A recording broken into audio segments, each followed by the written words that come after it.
Hello बच्चों, कैसे हैं आप लोग। Very welcome, very warm welcome to my YouTube physics channel A to Z physics tutorial. मैं आपको बहुत बहुत स्वागत करता हूँ और आज आपके लिए कुछ इंपॉर्टेंट और कॉन्सेप्ट्स लेके आया हूँ जो कि ज़्यादा करके कॉम्पिटिटिव एग्जाम्स में ये सब में पूछा जाता है।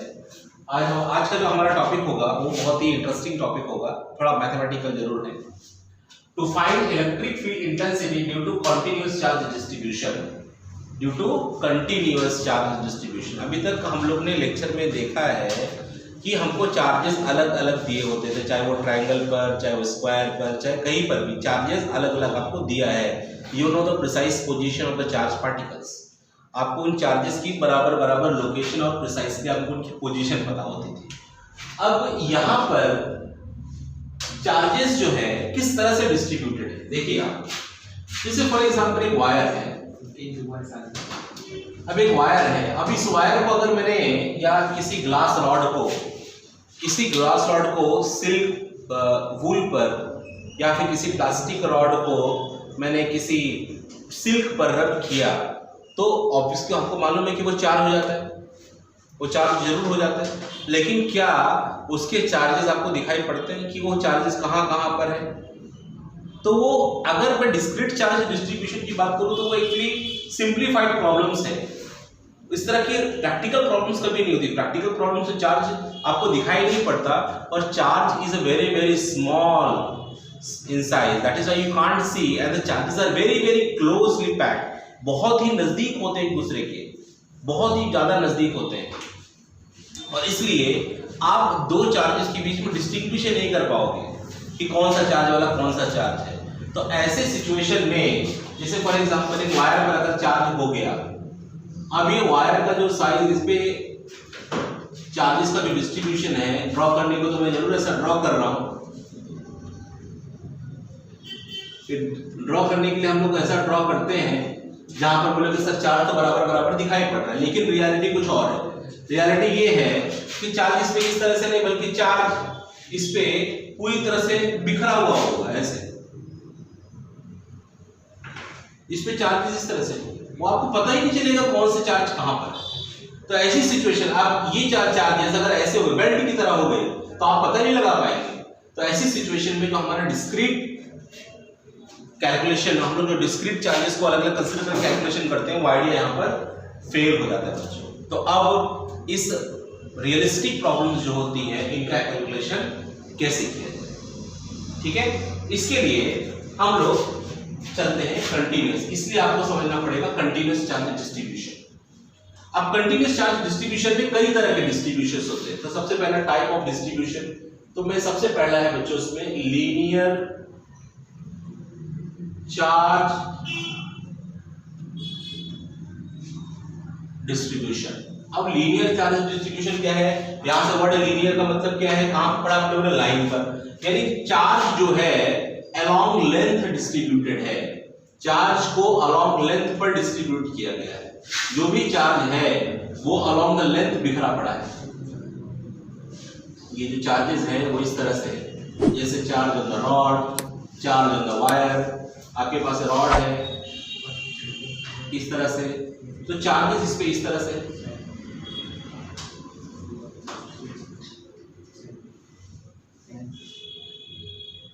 इस तरह से।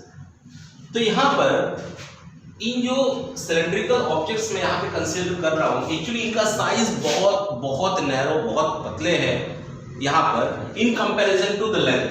लेंथ के कंपैरिजन में ये जो एरिया ऑफ क्रॉस सेक्शन है ये टेंडिंग टू 0 है। यहां पर मैं ऐसा मान के चल रहा हूं ताकि ये वायर समान, इनकी थिकनेस जैसे आपको कोई चीज नहीं है।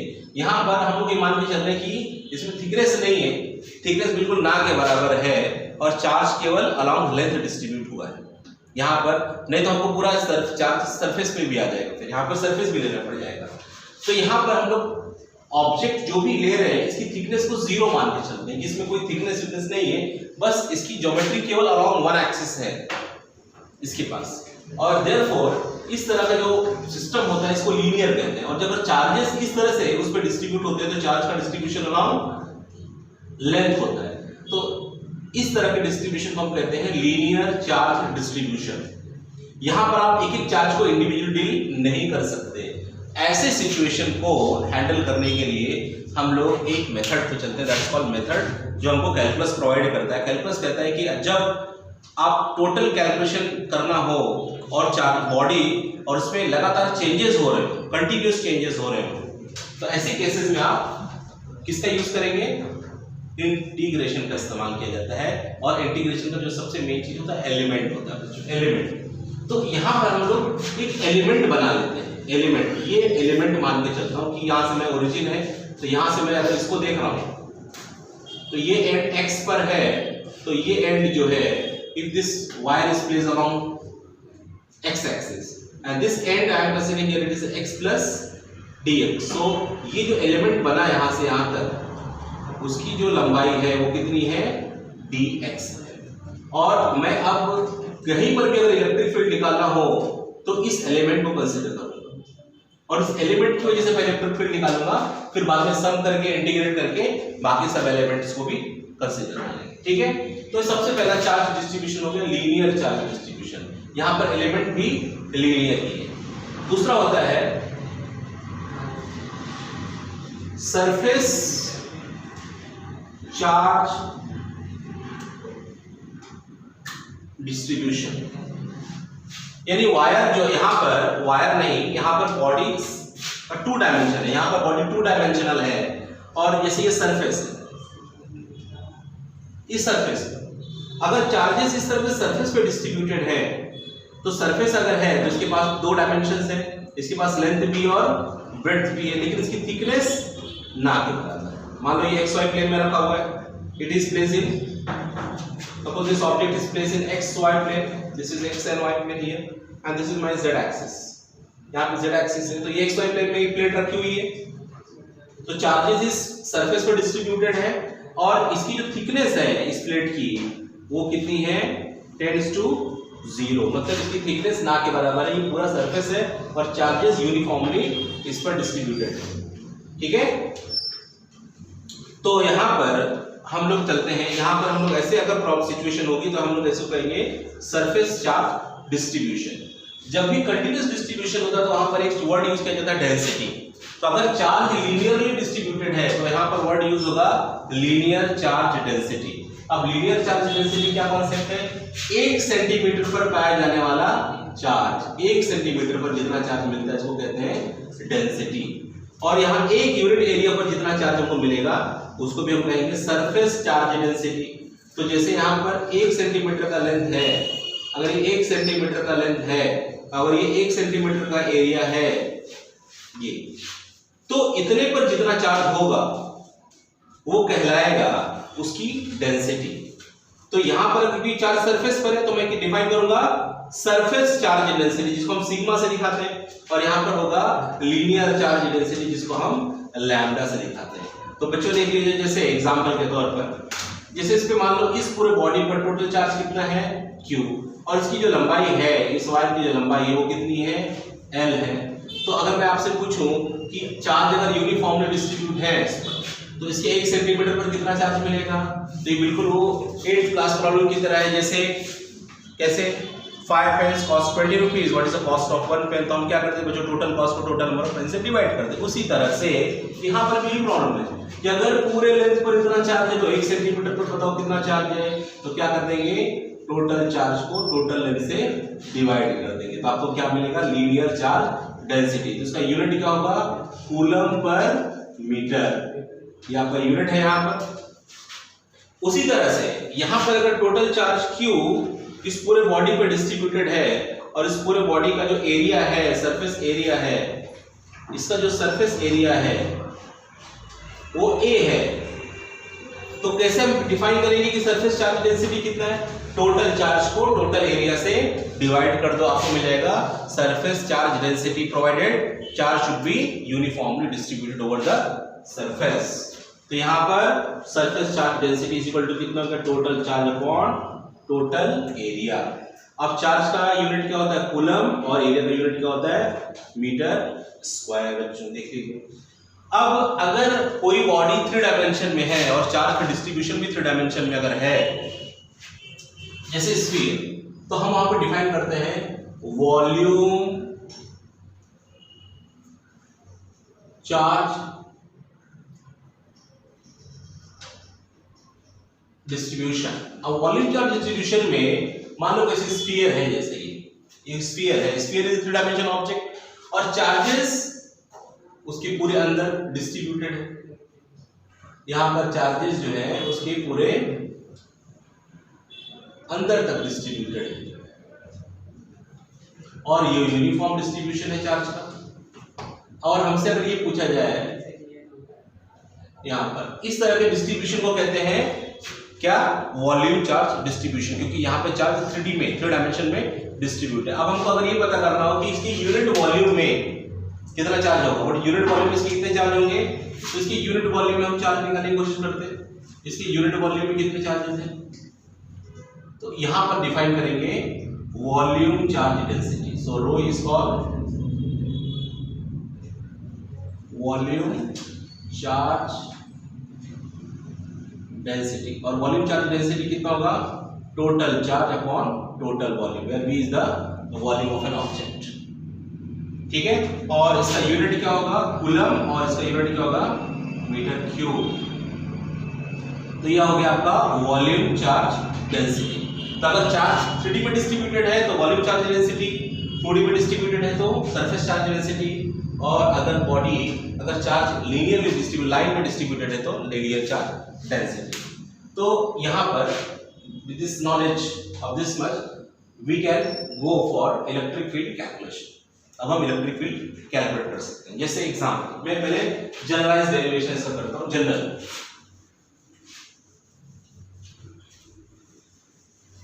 इसे मान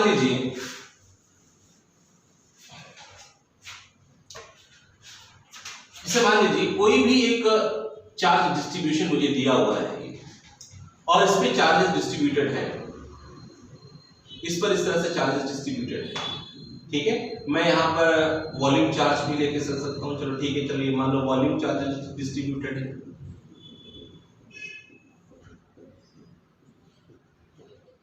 यहां पर मान लीजिए इसको कहीं से ऑब्जर्व किया जा रहा है, ये बॉडी, और इस पॉइंट पर P पर मुझे चाहिए इस डिस्ट्रीब्यूशन द्वारा इलेक्ट्रिक फील्ड का कैलकुलेशन। ये बहुत जनरलाइज्ड डेरिवेशन में बोल रहा हूं, ठीक है। इसको सिंपलीफाइड वर्जन में भी बाद में लिखूंगा और इस पे प्रॉब्लम भी सॉल्व करूंगा। तो क्योंकि हमारा ओरिजिन है ये एक्स वाई जेड, यहां से ऑब्जर्वर जो है वो इस बॉडी को भी देखता है और जहां पर इलेक्ट्रिक फील्ड निकालना है उसको भी ऑब्जर्व करता है। तो सबसे पहले जहां पर आपको इलेक्ट्रिक फील्ड निकालना है यहां पर, तो यहां से एक वेक्टर, ये हो गया मेरा आर वेक्टर, ये हो गया मेरा आर वेक्टर। लेकिन इसकी वजह से यहाँ पर इलेक्ट्रिक फील्ड नहीं है ना, इलेक्ट्रिक फील्ड किसकी वजह से बनेगी, इस चार्ज डिस्ट्रीब्यूशन की वजह से बनेगी। तो यहां पर आपको एक एक चार्ज नहीं लेना है, आपको एक एलिमेंट बनाना है। यहां पर मैं एक एलिमेंट बना दूंगा। ये जो एलिमेंट होगा बच्चों, ये इस तरह से इस एलिमेंट को ले लेंगे। एक एलिमेंट मतलब एक छोटा सा हिस्सा, एक एलिमेंट वॉल्यूम मतलब the volume tends to zero या surface tends to zero, length tends to zero is such a small object and you are considering this element. आप इस एलिमेंट को लेके चल रहे हो, तो इस एलिमेंट में कुछ चार्जेस ऑलरेडी हैं, इस एलिमेंट के अंदर भी कुछ चार्जेस आएंगे। मान लो ये चार्जेस हैं dq, ये चार्जेस कितने बच्चों, dq है, और इसका वॉल्यूम कितना है, इसका वॉल्यूम है the volume of the element is equal to dv। dv क्या है आपका, dv is the volume of an element, volume of an element है, and dq is the charge in an element. तो हमारी वॉल्यूम चार्ज डेंसिटी कितनी होती है, volume charge density, जो कि यूनिफॉर्म है पूरी बॉडी में, because density is equal to कितना, total charge upon total volume. आप इसके अंदर जो चार्ज है कितना dq और इसका वॉल्यूम कितना dv, आप उसको डिवाइड करोगे तो आपको सिग्मा की वैल्यू, रो की वैल्यू मिलेगी। सो देयरफॉर यहां से हम लोग dq की वैल्यू ले सकते हैं रो dv। अब ये जो इतना चार्ज है ये मैंने कैलकुलेट कर लिया है, इसको हम बाद में जरूरत पड़ने पे लिखेंगे। अभी जो dv है no doubt it is very very small. अब जो भी इलेक्ट्रिक फील्ड यहाँ पर बन रहा है वो किसकी वजह से बन रहा है, इस एलिमेंट की वजह से बन रहा है बच्चों। तो यहाँ पर ये जो चार्ज डिस्ट्रीब्यूशन है यहाँ पर वो इलेक्ट्रिक फील्ड बनाएगा।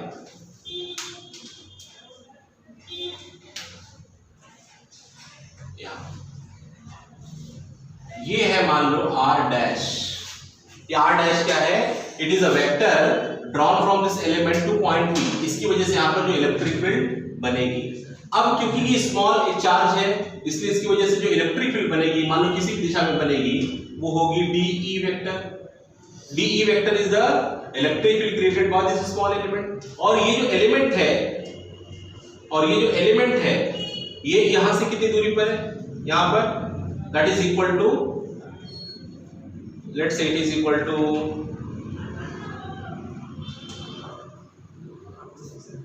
Capital R. यहां पर इसको स्मॉल आर लिख देता हूं इस तरह से, ये इसको मैं स्मॉल आर इस तरह से लिख सकता हूं। ये आपका आर वेक्टर है, यहाँ पर इस आर डैश वेक्टर है। लेकिन क्योंकि यहाँ पर जो इलेक्ट्रिक फील्ड बन रही है वो किसकी वजह से बन रही है, यहाँ पर अब आप ट्रायंगल लॉ अगर यूज करें, इसके अंदर ट्रायंगल लॉ का इस्तेमाल करें तो आप इसको लिख सकते हैं। यहाँ पर ये कितना होगा, which is equal to R minus R vector. So this is my R dash vector, ठीक है। और अब इलेक्ट्रिक फील्ड लिख देते हैं यहाँ पर। तो जो भी इलेक्ट्रिक फील्ड बन रही है, ये जो इलेक्ट्रिक फील्ड है वो कितनी होगी, 1/4πε0। यहां पर चार्ज कितना है dq, यहां पे चार्ज है dq। और यहां से यहां तक का डिस्टेंस, क्योंकि ये एलिमेंट यहां पर फील्ड को प्रोड्यूस कर रहा है, तो ये r डैश का स्क्वायर। ये तो हो गया मैग्नीट्यूड इस एलिमेंट की वजह से। तो अगर आपको टोटल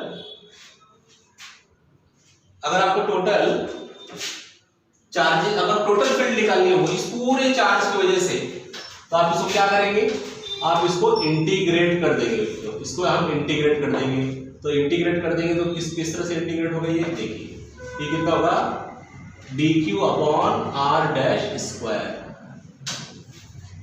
ये अब ये जनरलाइज्ड डेरिवेशन है, जनरल एकदम जनरल है। आप किसी भी तरह के डिस्ट्रीब्यूशन को इसके थ्रू कैलकुलेट से जनरल फार्मूला है। This is the total electric field here which is equal to 1/4πε0 integral of dq/r dash square. इसको हम इक्वेशन नंबर 1 लेते हैं। या वेक्टर फॉर्म में आपको लिखना चाहिए। अगर आपको वेक्टर फॉर्म में इंटरेस्ट है तो आप इसको वेक्टर फॉर्म में लिख सकते हैं। तो ये वेक्टर फॉर्म कितना होगा, देखिए वेक्टर फॉर्म होगा dE vector is equal to 1/4πε0। अब dq की वैल्यू यहाँ पर, dq तो स्केलर क्वांटिटी है तो dq तो कोई प्रॉब्लम नहीं है। लेकिन अब यहाँ पर मैं r क्या लिखूंगा, r डैश लिखूंगा, r dash vector. Here it is my r dash, ये जो r डैश है इसका स्क्वायर। लेकिन क्योंकि electric field is directed away in the direction of r dash, किसकी दिशा में ये इलेक्ट्रिक फील्ड बन रही है, r डैश की दिशा में बन रही है, इसलिए r डैश का यूनिट वेक्टर आ गया है, this is the unit vector. तो यहां पर r डैश की वैल्यू हम लोग ने क्या लिखी है, r dash vector is equal to r vector minus, so इसका मैग्नीट्यूड लिख सकते हैं। यहां पर अगर मैं लिखूंगा तो इसको मैं ऐसा लिख सकता हूं, dE vector is equal to 1/4πε0 dq, और यहां पर कितना r माइनस r डैश, यहां पर r minus r the whole square. This is magnitude, because ये मैग्नीट्यूड है। और यूनिट वेक्टर आप लिखेंगे तो आप इसको इस तरह से लिख सकते हैं। अगर मैं यूनिट वेक्टर को वैसे लिखूं, r minus r vector divide by mod of r minus r, because unit vector can be written like this. Vector को उसके मैग्नीट्यूड से डिवाइड कर देंगे। अगर वेक्टर को उसके मैग्नीट्यूड से डिवाइड कर दिया तो इसकी वैल्यू आ गई, तो इसकी वैल्यू ये है। तो ये कितना हो गया, dE vector is equal to 1/4πε0 dq r minus r dash, sorry r minus small r, यहां पर ये कितना हो गया, r वेक्टर। अब ये तो हो गया एक एलिमेंट की वजह से। What about the total, the total electric field can be given by 1/4 pi epsilon naught integral of dq, but dq की वैल्यू हमने लिखी हुई है rho dv, therefore this calculated as rho r vector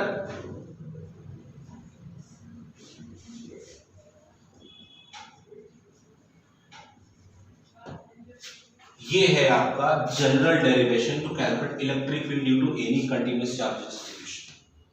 इस फॉर्मूले को यूज करके आप किसी भी तरह का कोई भी डिस्ट्रीब्यूशन हो, कितना भी कॉम्प्लेक्स या कॉम्प्लेक्स डिस्ट्रीब्यूशन हो, आप उसको कैलकुलेट कर सकते हैं। लेकिन हम लोग 12th लेवल की प्रॉब्लम यहाँ पर नॉर्मली जो प्रॉब्लम सॉल्व करते हैं, हम इस ओरिजिन को कंसीडर नहीं करते। जब इस ओरिजिन को ही कंसीडर नहीं करते तो यहाँ पर ये सब जीरो हो, बहुत सारे पार्ट इसमें से जीरो हो जाते हैं, जिससे आपको ये r जीरो हो जाता है, ये जो आपको r दिख रहा है ये जीरो हो जाएगा, तो आपकी नॉर्मल प्रॉब्लम बन जाती है। ठीक है, जैसे आप मान लो यहाँ पर अगर आपने यहाँ से चार्ज को कंसीडर किया, आपको इलेक्ट्रिक फील्ड जैसे यहाँ पे निकालनी है, ये पॉइंट P है, आपने यहाँ पर एलिमेंट बनाया और यहाँ पे एलिमेंट बना के आपने प्रॉब्लम को ये भी कंसीडर कर लिया, यानी आपने इसी को ओरिजिन मान लिया। आपने जब इसी को ओरिजिन मान लिया तो ये क्या होगा,